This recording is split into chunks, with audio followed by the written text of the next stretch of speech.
Visa এবং residency বসবাস নীতি নিয়ে 2026 সালের সাম্প্রতিক বড় আপডেটগুলো নিচে দেওয়া হলো। 1. বাংলাদেশিদের জন্য কাজের ভিসা চালুর ঘোষণা। 2023 সাল থেকে ওমান সরকার বাংলাদেশিদের জন্য নতুন কাজের ভিসা সাময়িকভাবে বন্ধ রেখেছিল। তবে 2026 সালের শুরুর দিকে ওমানের শ্রম মন্ত্রণালয় এবং বাংলাদেশ সরকারের উচ্চ পর্যায়ের বৈঠকের পর ওমান সরকার জানিয়েছে যে বাংলাদেশিদের জন্য খুব দ্রুতই পুনরায় কাজের ভিসা উন্মুক্ত করা হবে। মূলত ওমানে অবস্থানরত অবৈধ বা অনিয়মিত কর্মীদের বৈধ করার প্রক্রিয়ার কারণেই নতুন ভিসা সাময়িক স্থগিত রাখা হয়েছিল। 2. স্পন্সর বা কফিল ছাড়া ভিসা নতুন আইন। 2026 সালের জুন মাসের একেবারে সাম্প্রতিক আপডেট অনুযায়ী ওমান সরকার তাদের ফরেনার্স রেসিডেন্স ল বা বিদেশি আবাসন আইনে বড় ধরনের পরিবর্তন এনেছে। বিনিয়োগকারী এবং প্রপার্টি মালিকদের সুবিধা। এখন থেকে কোনো বিদেশি নাগরিক যদি ওমানে জমি, বাড়ি বা রিয়েল এস্টেট কেনেন কিংবা বড় বিনিয়োগ করেন, তবে তাদের কোনো স্থানীয় ওমানি নাগরিক বা কোম্পানির স্পন্সর কফিল লাগবে না।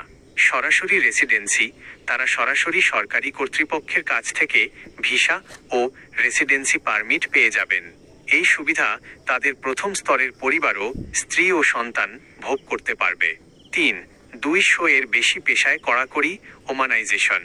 ওমান সরকার তাদের স্থানীয় নাগরিকদের কর্মসংস্থান নিশ্চিত করতে ওমানাইজেশন নীতি আরও জোরদার করেছে। এর ফলে প্রায় 200টিরও বেশি নির্দিষ্ট পেশায় বা জবে প্রবাসীদের নতুন কাজের ভিসা দেওয়া সম্পূর্ণ বন্ধ বা সীমিত রাখা হয়েছে। বিশেষ করে প্রশাসনিক, মানব সম্পদ, HR, ড্রাইভিং এবং সাধারণ কিছু ক্লেরিক্যাল পজিশনে প্রবাসীদের নিয়োগে নিষেধাজ্ঞা রয়েছে।